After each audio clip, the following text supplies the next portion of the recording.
Just back on September 8th, we covered the story coming out of England that the LNFS England, that currently occupies Tier 3 of the futsaling ladder, and the FA National Futsal Series had joined forces to enable an opportunity for LMFS teams to be promoted up to Tier 2. This time last year, that was not possible. Tier 3 was Tier 3, and the only promotion and relegation we saw was between the FA Futsal National Series between 1 and 2.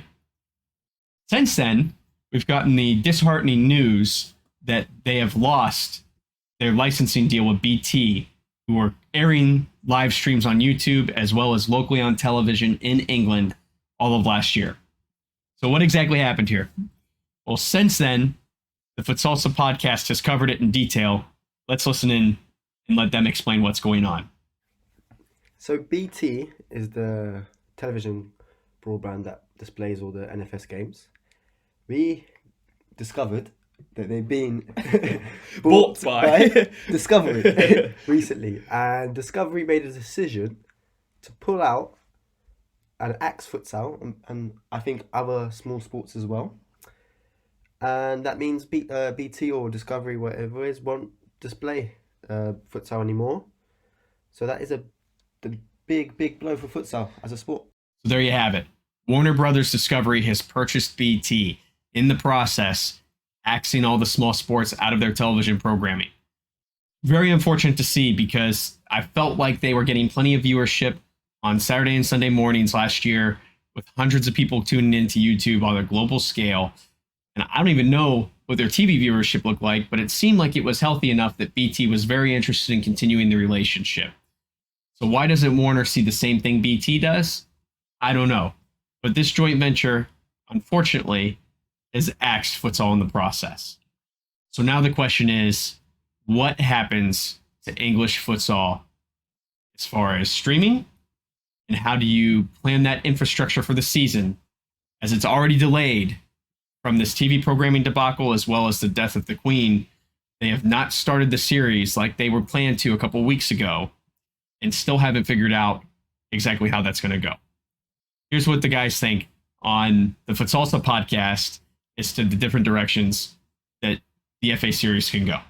It's the reason why the season's been pushed back. Like, okay, yeah, fine. It's not going to get shown on TV, but come on, it's been like a month without it starting already, and just because of the BT.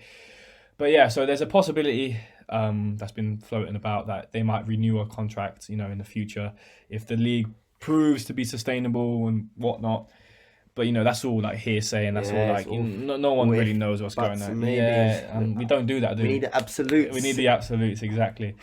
NFS was saying about exploring the possibility to put the games on YouTube. Yeah. But this is, again, like we said, like just all hearsay. Going back to the old times, though, when they used to do that, when they used to they do live streams and then the highlights on YouTube. Yeah, I know. At least some people can still access it in a way. That's the only positive thing I can see from that.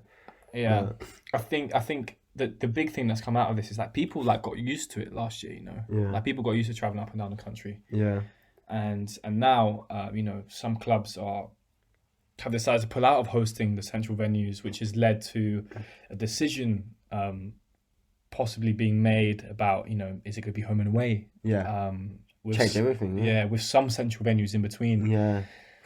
So and this has all changed because of the BT.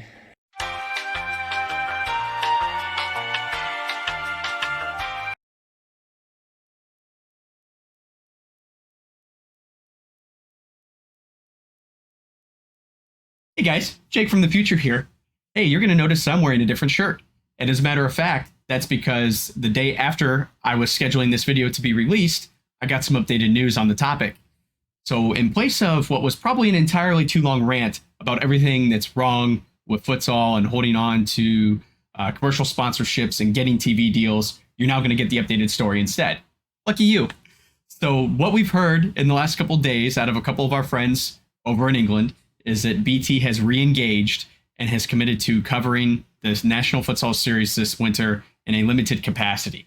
I've asked several people if they've heard anything. Unfortunately, no other news other than that at this point in time. I think that they're unsure exactly what that means other than, hey, we're back. So great news that has come out of England here in the last couple of days. Obviously, this is still a very fluid situation since there's not a lot of information out there, but definitely a positive step back to where they were.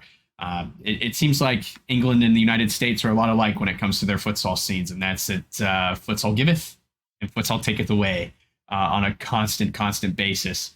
So it's up to us as the fans to prove that there is a desire and a need for airing futsal on television and live streaming on the internet on platforms like YouTube and Twitch so that we can, as consumers, eat up that product for them. Other news that came out of this that I had covered in the second and final section of this video was that there is now a national team re-announced for England. So more good news coming out of England. I find it interesting because during COVID, COVID in England saw futsal almost get completely canceled. Almost all the funding was taken away. And that included some major sponsorships from companies like Nintendo that were putting futsal balls that were designed like Pokeballs into the local schools to encourage the growth of the sport with our youth in England. That money kind of disappeared overnight. The program disappeared overnight. No one truly knows what happens. There's certainly some hearsay here and there. It was enough that created a Twitter feed on Save Futsal in England, and they really didn't get any results or explanation. Now England is doubling down. They're bringing back not only their under-19 men's team, but they're creating their first ever women's team in that same U19 division and have announced a plan to use that to launch their men and women's first teams on a national scale and start competing again. So the U19 men's team is coming just in time to qualify for the Euros at the start of that campaign for 2 years from now.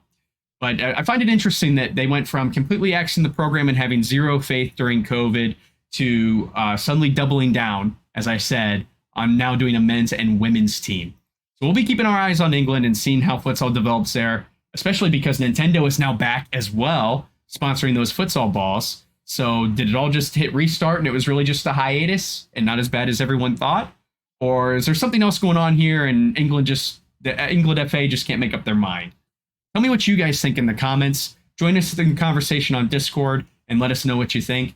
And as we get more news on what the broadcast schedule looks like, I am certain that we'll be sharing it in that Discord and covering it more on this channel to share in the experience of English futsal. So until that time, I hope that you guys play with your soul.